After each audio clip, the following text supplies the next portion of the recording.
Speaker. Got it.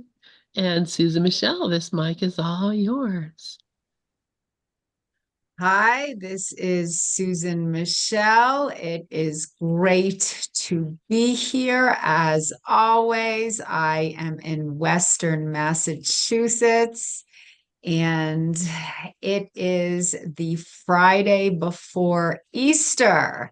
It is Good Friday. It's a very holy week. And I am excited to talk about the meaning of Good Friday, the meaning of Easter. I asked Zoma if she could join me, and I think she's going to join me for a little while. I love the wisdom of Zoma. How are Thank you. you doing on Good Friday, Zoma? I am well and wonderful. I had a CAT scan this morning and everything was great, which I knew it would be. And I've been running around. I was trying to see a movie that's not playing anymore in Philly. But other than that, I'm great. I'm doing a lot of running around, but all is well. All is well. All is well. Thank you for asking. Yeah, good, good. So I think I am going to start with the introduction of my book. My book is Surrender to Joy From Suicide to Serenity. I teach the transformational truth of A Course in Miracles, which we are all here to study, to learn, to teach, to embody the principles of. And I do know that it is not the only path to heaven, but it is one clear path to heaven. And what is heaven? Heaven is when we are connected to Christ, when we are connected to the peace, love, joy, and happiness within ourselves. So the introduction of my book starts out, my passion is God. God is love and joy and beauty. He is all that is good in the world. Everything else is our own miscreation. When we are filled with joy, we are connected to God. When we are not joyful, we have lost our connection to all that is real. This is my message. It can be clarified with three simple words: surrender to joy. There is nothing to find. All we need to do is surrender. There is nothing to find in the world because there is no world. Basically, the external world that we experience is nothing more than a reflection of an internal condition. So we are always creating our own reality. And today is Good Friday, which is the day that Jesus Christ was crucified. It is before Easter on Sunday, which is the day that he rose. And Easter, in my opinion, is the most impactful holiday of the year because this symbolizes everything that we are studying as Course in Miracles students, as Christians. Uh, the interpretation from A Course in Miracles is a bit different than the interpretation by the traditional Christian religion that I grew up with. Um, the Course in Miracles emphasizes that the crucifixion was the last useless journey that Jesus took. And we do not have to take that journey. We don't have to sacrifice anything. And it's important to remember that because when we feel like we do have to sacrifice something, we're not coming from our higher self, we're not coming from our Christ like nature. We're coming from our lower self. We're coming from our ego. I have gone through the text of the book to go over all the writings that Jesus wrote that pertains to the Easter holiday. The first that I have highlighted and underlined is in chapter 6. And what Jesus wrote in chapter 6, the message of the crucifixion, is he wrote, the crucifixion is nothing more than an extreme example. Its value, like the value of any teaching device, lies solely in the kind of learning it facilitates. It can be and has been misunderstood. This is only because the fearful are apt to perceive fearfully. I have already told you that you can always call on me to share my decision and thus make it stronger. I have also told you that the crucifixion was the last useless journey the sonship need take, and that it represents release from fear to anyone who understands it. While I emphasized only the resurrection before, the purpose of the crucifixion and how it actually led to the resurrection was not clarified then. Nevertheless, it has a definite contribution to make to your own life. And if you will consider it without fear, it will help you understand your own role as a teacher.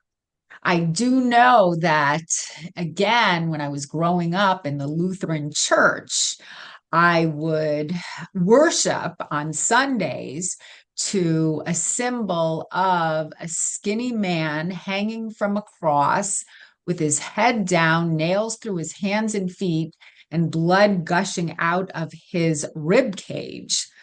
And it was a very sacrificial symbol. It was a very fearful symbol. It was a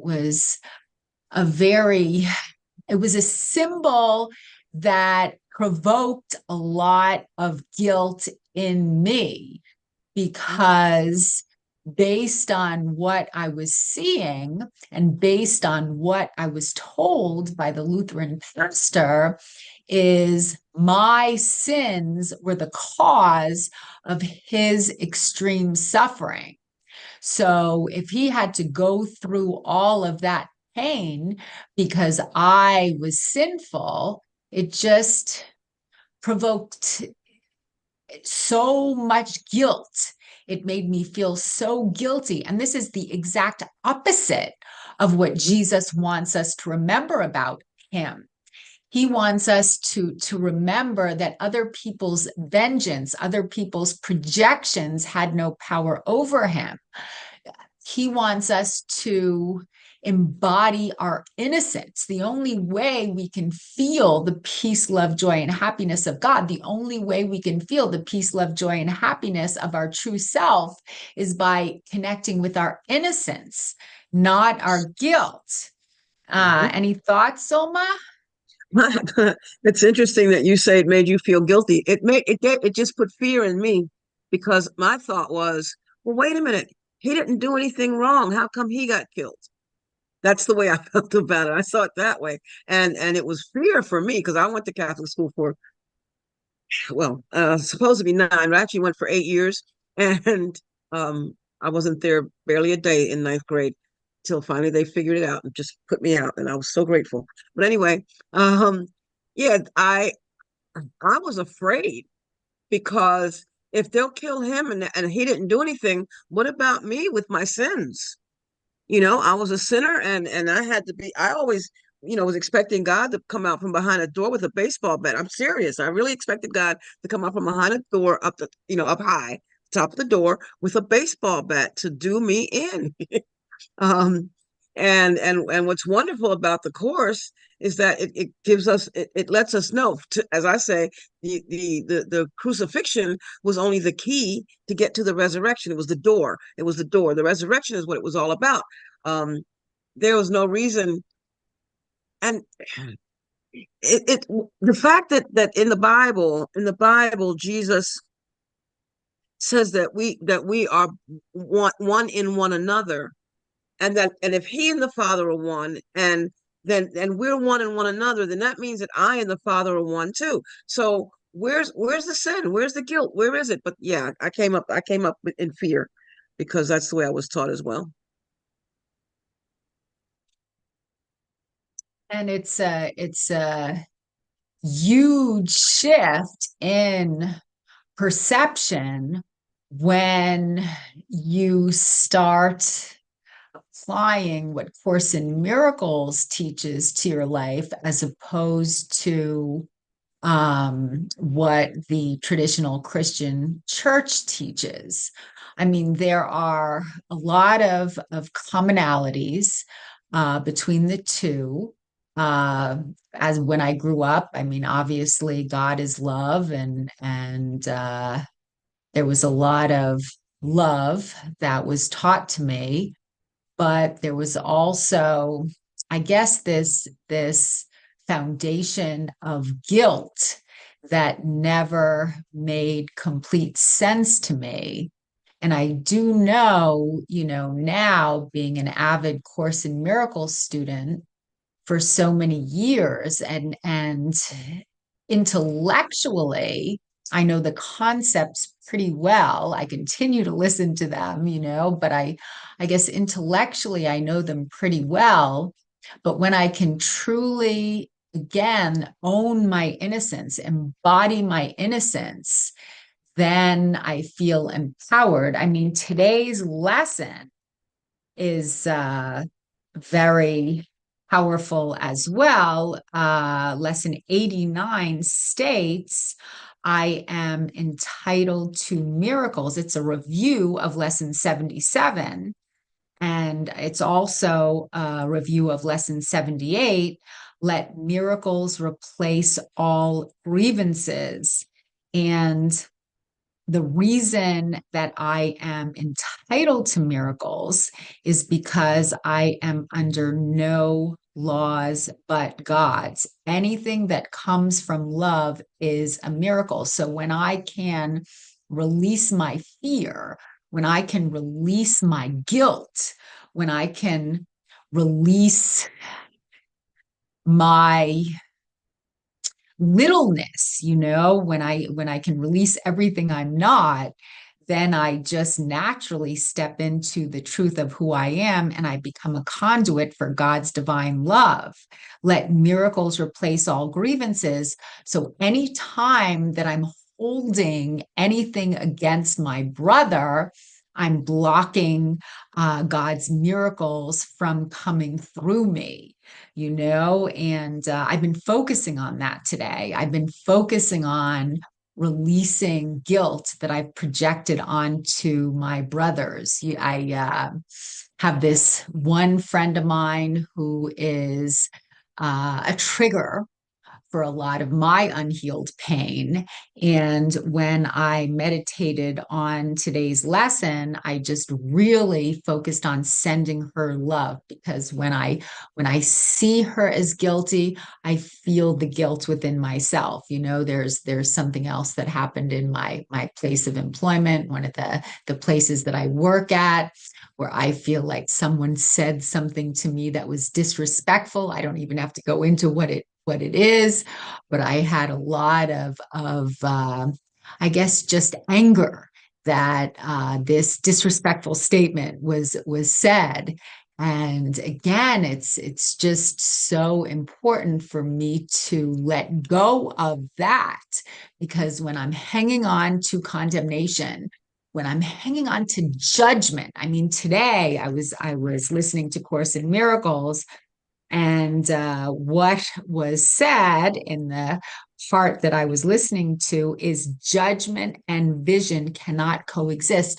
So when I judge my brother's statement as being wrong, I can't see them clearly. When I judge my brother's statement as being wrong or flawed, I can't feel the essence of who I am. I'm blocking God's love. So it's just so important for me to release this. And it is a discipline because we always have a choice. Do we want to hang on to the fear? I mean, there's something that's I guess it's kind of safe by hanging on to our anger. You know, it's like it's hard to describe, but the ego gets some kind of validation for hanging on to the fact that they were wrong because by judging them from an egoic standpoint, I feel like, well, at least I'm not that bad, but that's not my higher self. That's my ego. I know this. I mean, I've learned this through my studies of A Course in Miracles. I mean, the Holy Spirit within me, you know, my true self, wants nothing more than to forgive my brother because forgiveness is the only way to get into heaven, to that peace, love, joy, and happiness that we all have within us. Um, so it's a daily discipline. It's a minute by minute discipline. And I think the Course in Miracles lessons that I do each day are so helpful in terms of staying connected to our true nature. Mhm. Right, Soma? Yeah, absolutely. The first thing is to remind myself that I am spirit. I'm going right at your statement. I am spirit, and spirit can't be disrespected. I have to remember that because if I am perceiving myself as being disrespected, then we're talking about a body and another body. So the first thing I have to do is to remember that I am not this body. This body cannot be disrespected. This is the time for me to remember that my worth is not established by what she says or whatever or anything. My worth is not established by anything out here. Nothing I do or say, or my worth is established by God. And it's when things like that are coming my way, that's the time, because I don't do well with anger at all. It hurts. It physically hurts me. So I avoid, I have to stop to think right away. What's going on here? What's going on here? Because if I'm hurting, I have to look at my pain. I have to look at my pain to realize I cannot be disrespected. And I had heard someone say, um, which is what I used to say to someone. I said that it's their lack of self-respect that led them to blah blah blah blah blah. But that's still making them guilty and me the innocent one. The goal is to recognize that it has to be a body happening. I was studying from chapter 20 yesterday, the section titled "The Consistency of Means and Ends." And in it, it says it's impossible to see your, it's chapter 20, section 7. It is impossible to see your brother as sinless and yet to look upon him as a body. That's the main sentence I'm gonna bring out from there. The rest you can read later on. But then in workbook lesson 70, which is 70, 70, 71, and 72 are three of my favorites. In 72, it says in paragraph 3, workbook lesson 72, paragraph 3, it says, let us consider the kinds of things you are apt to hold grievances for. Are they not always associated with something a body does? A person says something you do not like. He does something that displeases you. He, quote, betrays his hostile thoughts in his behavior. Paragraph 4, here's the key. You are not dealing here with what the person is. You're not dealing with spirit, because that's basically it. You are not dealing here with what the person is. So in the course of also chapter 7, it says that every response we make, every response is determined by what we think we are. So if I think I'm a body, then yes, I can be disrespected. Yes, somebody can say something. It's because basically two things happen. Two things happen. One, she said something you didn't like. That's one. Well, let's go this way. One, she said something. Two, you didn't like it, and the interpretation was she disrespected me. She thinks she's bigger than me. I'm small, and all that starts to happen. The interpretation, she didn't disrespect you, not at all. There's nothing. There's no way she can't. She can't. You are spirit. You are not a body, and you are free. And she's not a body. So once you're able to look at that, this person that we let trigger us, once we're able to look at that person and realize that they are not triggering us, I am letting myself be triggered by that person. This person is really for my growth, because once you're able to let her go, let that go. Once you're able to recognize that and let that go, then nothing else will bother you, because the content is different, but the form is always, rather, the form is different, but the content is the same. So this body, that body, that body, but the content is the same. And it's really up to you to recognize that you cannot be disrespected. You are spirit. Spirit cannot be disrespected. And I'll find there's something else which says that, I think it's in chapter 24. It says, it is not you. Let me find it. This one. In chapter 24, section 3, the forgiveness of specialness, it says, it is not you who are so vulnerable and open to attack that just a word, a little whisper that you do not like, or a circumstance that suits you not, or an event that you did not anticipate upsets your world and hurls it into chaos. It's not you, not the essence of what you are. Spirit, it's not spirit that's happening to. It says truth is not frail. Susan, you, I, we, in truth, we are not frail. We are spirit. It says, but specialness is not the truth in you. It can be thrown off balance by anything. What rests on nothing never can be stable. However large and overblown it seems to be, it still must rock and turn and whirl about with every breeze. And the next sentence says, without foundation, nothing is secure. But all of that has to do with thinking that we're a body, thinking that she's a body. She's saying, she's, because you can start to look at it as Charlie Brown's teacher, wah, wah, wah, wah, wah, wah, and try not to laugh when she's talking. But come back to yourself. She did not see, because everything you're feeling, the grief, which is where grievance come from, the grief is coming from your thoughts. It's not coming from her, but it's helping you to learn. She's a teacher for you. She's a teacher for you. You can't be disrespected. You can't. I'll stop talking now. Yeah. I fully agree. I mean, everything in life is either a lesson or a blessing. The blessings are enjoyable. The lessons are actually more beneficial for my growth than the blessings. So this one particular friend that continues to trigger me, is reflecting something back to me that has not yet been healed.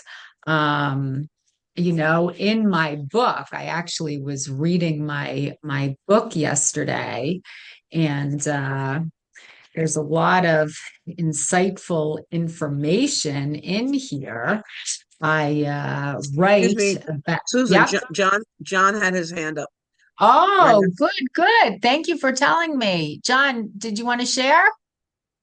Yeah, but it's okay. Can carry on with your book. I'm not in any rush. I was just going to add what Zulma's saying, and it really is the same dolly with a different dress. So if you share now, and then I can I like to hear what your book says. Sure. Yeah, I really want to hear from you. I apologize for not seeing your hand raised, because I love when people share. I did want to say something, because and it's the same thing but in a different way, Susan. For me, like I'm writing. I love that you said about surrendering to joy, and joy being synonymous with heaven. I love that. I love it. I love it. I love it. And so, what comes to me is when you said about the anger part, it's kind of hit me in a way that was, striking, in the sense that, oh my God, I just heard that the only value is in learning. So this is, that's what you said, and it was so beautiful to me. I wrote that down, because that's the value of the Course in Miracles: learning and communication of the body that Zoma was talking about. So basically, for me, when and it was so valuable for me, Susan, to hear that, because I was able to put it together in my context, in my consciousness. Essentially, what I want to say is that, yeah, yeah, this anger speaks to me of the anger Oh, I'm of, sorry. of I'm hearing a little interference. I don't know where that's coming from. Go ahead, John. it speaks to me of egocentricity, which is the body, right? It's just straight ego, right, on the line, and alienation. I'm in separation, and those are the two things that I'm not looking for. So, right off the bat, like when it goes back to learning, hey, this is a great source of information here with this person here, because what they're doing essentially is they just hit my victim button. And so, yeah, it's almost right. This is a great opportunity here that this person is offering me. And am I willing to look at the and who I can't say I know anybody that's completely innocent except the little baby I saw the other day. But like who doesn't get hit with this anger or irritation or stuff like that? So am I willing to just in the moment, just be paused, and bear my own innocence and have some compassion, really compassion for what I have projected out, and it's coming back to me. And honestly, like there's a this is so beautiful that you brought this up, and I just love you, and I'm enjoying your program, and so thank you very much. That's what I wanted to say. Thank you so much for sharing. I love what you just shared.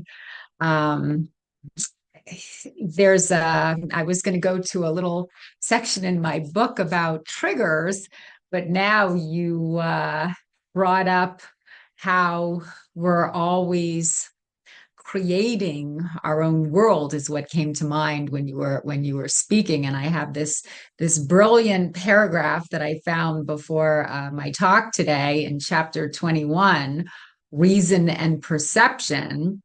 Jesus writes, projection makes perception. The world you see is what you gave it, nothing more than that. So when we're focusing on the innocence, like you said, in children, it's like it's such a happy place to reside in because we feel the essence of who we are.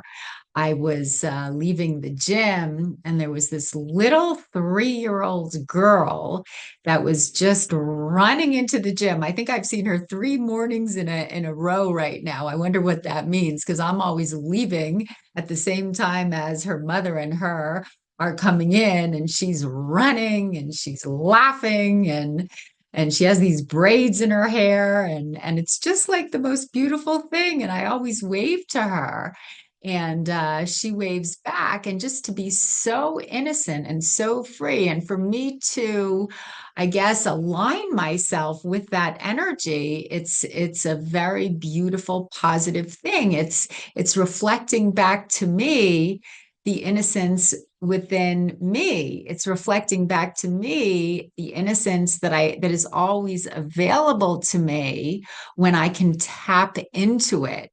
So for me to see it in her, it's basically embodying that innocence within myself. So beautiful. And then to go back here to A Course in Miracles. So the world you see is what you gave it, nothing more than that.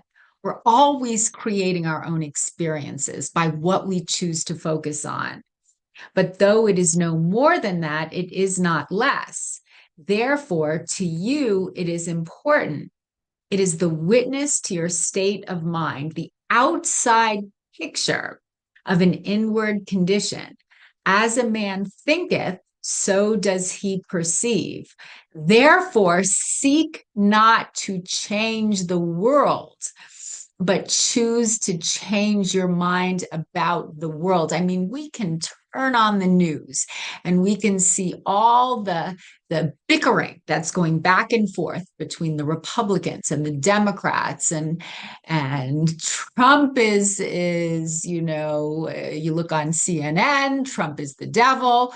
You turn on Newsmax, Trump is the hero. I mean,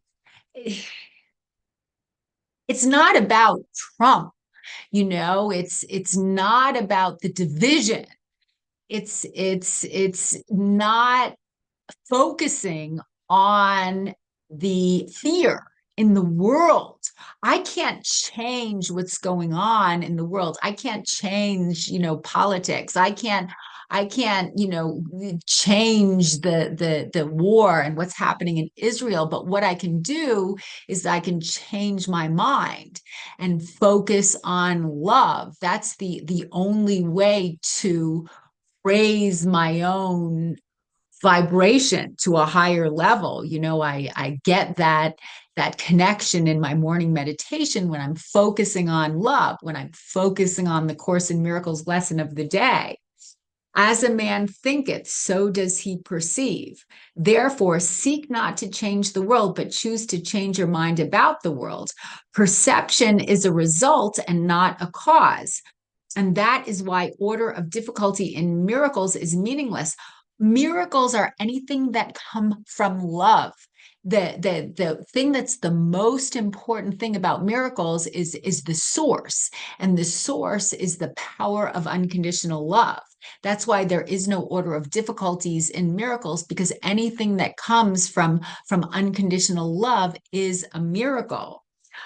Everything looked upon with vision is healed and holy. So anything looked upon with judgment is not healed and not holy. Anything that we look upon with judgment is coming from our ego. And that just doesn't make us happy, it's not even about God coming down on us. It's basically, it's about when we look at something with fear, with judgment, we're just not happy. We're not at peace. We're not surrendering to our joy.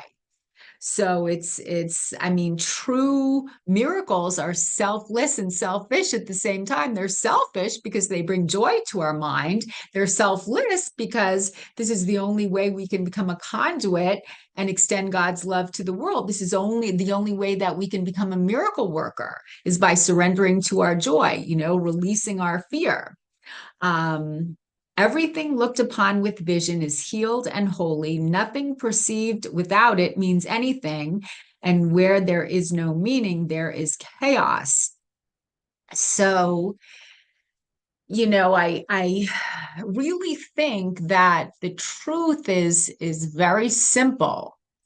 The truth is very simple, because when I look on the beauty in my brother, no matter who that person is, I feel the beauty in myself. When I can focus on the commonalities between me and my brother, I feel good. When I focus on the differences, I don't feel so good. The truth is not easy because it's not what the world teaches. The world teaches us that the ego is prevailing, that the world is run by the egoic thought system. But the truth is just very simple. I had a difference of opinion with a man at the gym about a week ago. He's just a really nice man, and we always talk. Yeah. And about a week ago, somehow the subject of religion, spirituality came up. I think I was the one who brought it up. And I asked him if he had ever heard of A Course in Miracles. He said no. And then somehow I told him that I did not believe in sin, and he seemed to get very offended by that statement. And then I felt really guilty, like, oh my gosh, I don't want to offend this nice man, with my belief system. So it was interesting. And then today I saw him, and he had completely forgotten about our disagreement. Maybe it was a disagreement in my own mind. I don't know. But I said, "How are you doing?" He said, "Good." And he said, I'm happy right here, right now. I'm not thinking about tomorrow. I'm not thinking about yesterday. I'm just living in the present moment. He says to me, and that's what Jesus taught. And I said, yes, it is. And we focused on our commonality, that the only thing that's real is the present moment, not our differences, because our differences, he just has a different perception of sin than I do. And nobody's going to change the other person's mind. But I think acceptance is of the Holy Spirit, and then focusing on differences and judgment is of the ego. You made a great point. You made a great point about the present. You said that's what Jesus taught, the present. The whole thing with grievances is that we're still recreating a story that happened yesterday, day before, whatever. We were never upset for the reason we think we see only the past. So that means that whatever that was, we've opted not to let it go.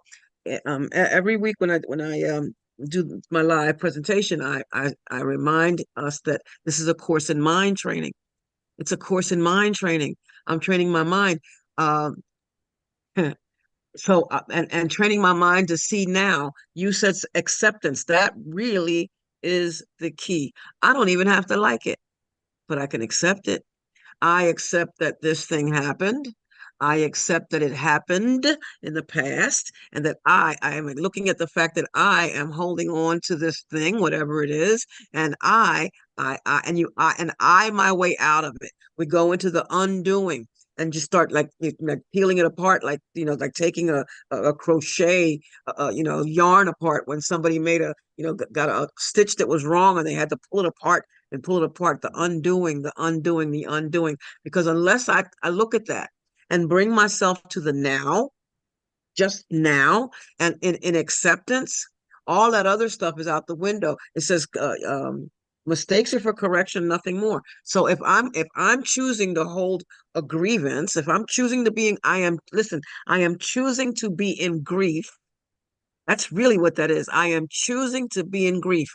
I have to look at it. I have to remember this is a course in mind training, mind training, mind training. I am attempting to train my mind to release, let go, to accept.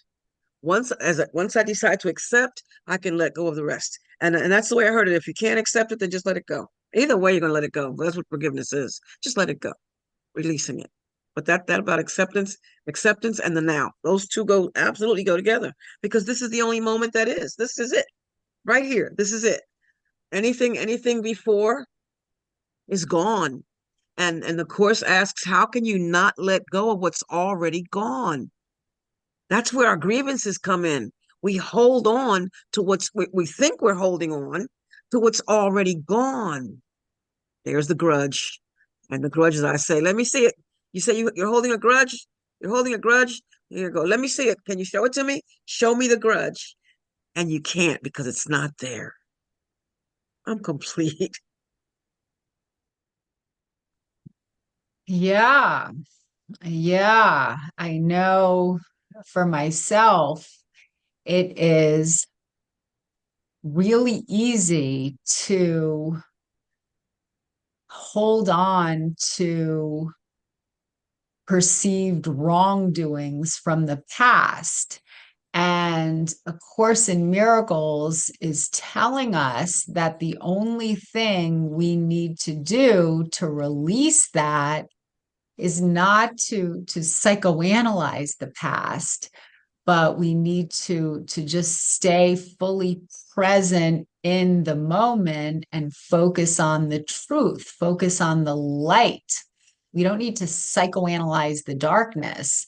We just need to focus on the light and step into the truth of who we are, like just embody the essence of innocence.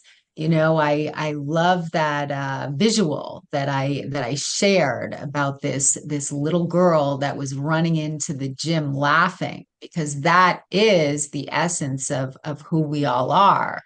No matter what happened in the past, all we have to do is just fully accept our innocence in the present moment. That's another thing that's so beautiful about children, is they can just in 1 minute they're throwing a tantrum, they're just doing something uh, bad. Let's use the word. They're doing something that's not so nice.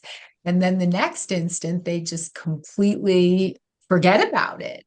And they are just laughing and enjoying the moment. So they're not holding on to, most little children don't hold on to any guilt from the past. It's only us adults that learn to do that. And what that does is it just sabotages our joy. So it's about, like, whenever we can completely forgive another person, which is what A Course in Miracles is teaching us to do. What we're doing is we're forgiving ourselves. A Course in Miracles says that the fastest and easiest way into heaven is going in 2 by 2, turning special relationships into holy relationships. And it's not necessarily only about romantic relationships. It could be a romantic relationship, but as A Course in Miracles says, the body is not real. So romantic relationships are 2 bodies that sometimes, I guess, have sex, but that is so meaningless, because the only thing that can really join between 2 people are our minds. There's something about completely forgiving our brother, something about complete forgiveness of our brother enables us to completely forgive ourselves. And by forgiving our brother, by focusing on the innocence in our brother, we feel that innocence within ourselves. And A Course in Miracles is telling us that our brother could not find their way to heaven without us, and we could not find our way to heaven without our brother. Like, we need each other. And that's a very beautiful thing, I can go now to chapter 20, which talks about Easter. And what I have highlighted here is the 3rd paragraph in the first section, Holy Week. And what Jesus says is, a week is short. I mean, we are in Holy Week right now. I mean, this is Good Friday. And a week is short, and yet this Holy Week is the symbol of the whole journey the Son of God has undertaken. He started with the sign of victory, the promise of the resurrection already given him. I mean, that's what God is saying to us too, that we are guaranteed to get into heaven at some point. Everybody is guaranteed to get into heaven at some point, because Jesus Christ has already completed the journey. So, I mean, we can take our sweet time and go through a lot more fear, or we can just forgive ourselves, discipline our minds, and get there faster. So it says he started with the sign of victory, the promise of the resurrection already given him. Let him not wander into the temptation of crucifixion and delay him there. Help him to go in peace beyond it, with the light of his own innocence, lighting his way to his redemption and release. So here, what Jesus is stressing the fact that the fastest way to this place of peace, love, joy, and happiness that's available to all of us is by focusing on our own innocence, by focusing on the innocence within ourselves, by focusing on the innocence within our brother, by forgiveness. And then he writes, hold him not back with thorns and nails when his redemption is so near, but let the whiteness of your shining gift of lilies speed him on his way to resurrection. So, yeah, just to slow down, just to breathe, just to realize that this peace is available to us whenever we choose to release our fear. I mean, A Course in Miracles tells us that it cannot teach us the meaning of love, because love is who and what we are. What the Course in Miracles teaches us to do is to identify our fear, identify the blocks to love. So when they do arise, we can choose to let them go.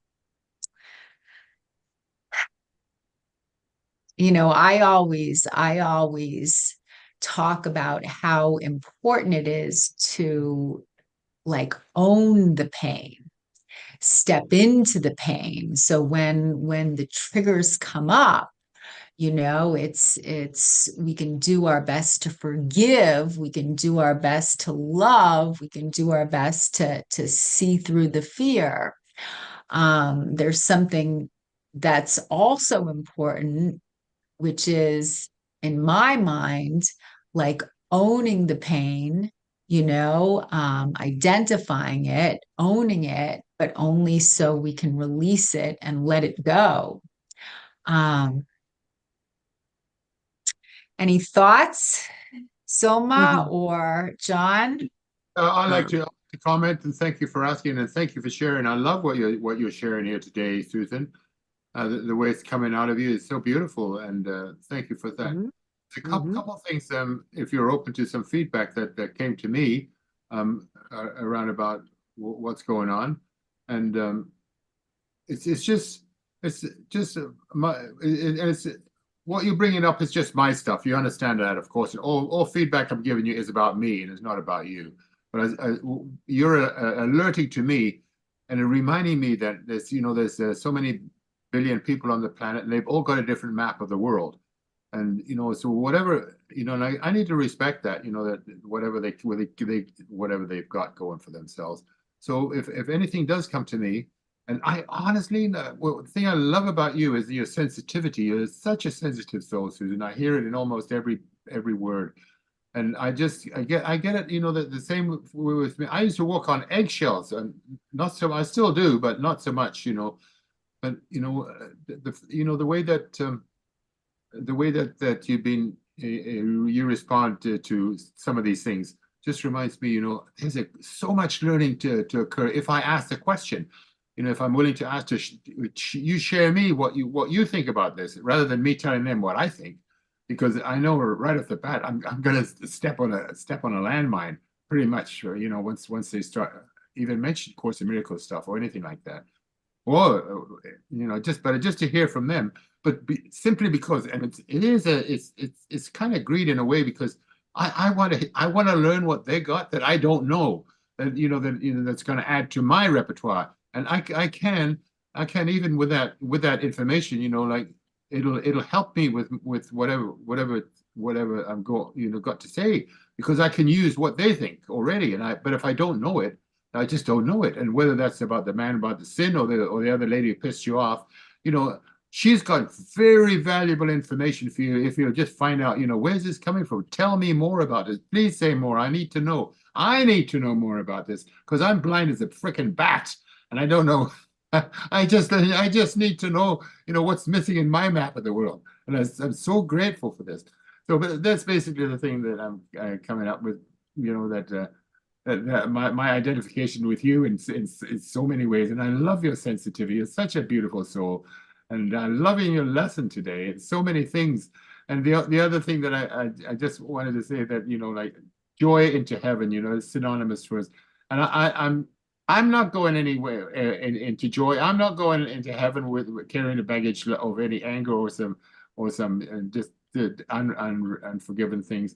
Once I say forgiveness, but basically it starts with me, Susan. Is with the forgiveness is understanding in the first step. Just me to understand. If I can understand and have compassion for the people, the for whatever in my own mind, just compassion for where the hell they're coming from, So yeah, and just an understanding of that, and I'm complete. Thank I you. hear- Yeah, yeah, yeah. So way back when you said only minds join, and that was the actual key. Bodies can't. Bodies can't. I see a body, I think I'm a body that can't join. Um, what John just said about asking, it occurred to me that when you started telling this story, you said a friend of yours. And if you're friends, if you're really friends, I would be on the phone. Listen, I really had a feeling about this is just Zuma. I have no problem. This is Zuma. It doesn't matter to me if in my mind you were wrong or if I was wrong. In my mind, this is because the friendship means more to me than that. The love between us means more to me than that. The thought, I'm talking about friendship now. I'm not just talking about the casual acquaintance. I'm talking about my friends, the people that I say I love, and I want this relationship in my life. I will call them. Listen, you know what? I really feel like crap. Oh, what you said. I let what you said to me bother me, and maybe I misunderstood something, some kind of way, so that the minds can join, because only minds join. You said a friend of yours. Now, if you're not talking about a friend, then that's if it's then that's different. But if it's a friend, this is just me. I can't let it go, because distance creates distance. And then I have a chance to make all these stories up in my head, and in the story, of course, I'm going to win, and they're going to lose, and there's a winner, and then there's a loser, and then I'm going to feel guilty about that, and and it just keeps snowballing. So only minds join. You said it. I'm just repeating what you said. Only minds join. If I'm perceiving myself as a body, then I'm perceiving. If I'm perceiving you as a body, saying something or doing something, then I have to be perceiving myself as a body. And it goes back to every response we make is determined by what we think we are. So, and what you want to be must determine every response you make. That's in the 7th chapter. I think it's 7727. I think so, or 7277. I'll find it and put it in the chat. But yeah, every response I make is determined by what I think I am. And how I treat you is based on what I think about me. Because if I think that you wronged me, you tried to hurt me, and this, that, and the other, then no, we can't. There's no joining. That's all bodies. That's all bodies at work there. Only minds join. I'm complete. If you love Thank you her, so much. if you love Thank her, you. love her. Yeah. Yeah. Um, Thank you, Zoma. Thank you, John. I think, we are all here to just embody the teachings of A Course in Miracles. And yeah, this one particular woman who is a trigger, there's deep stuff there.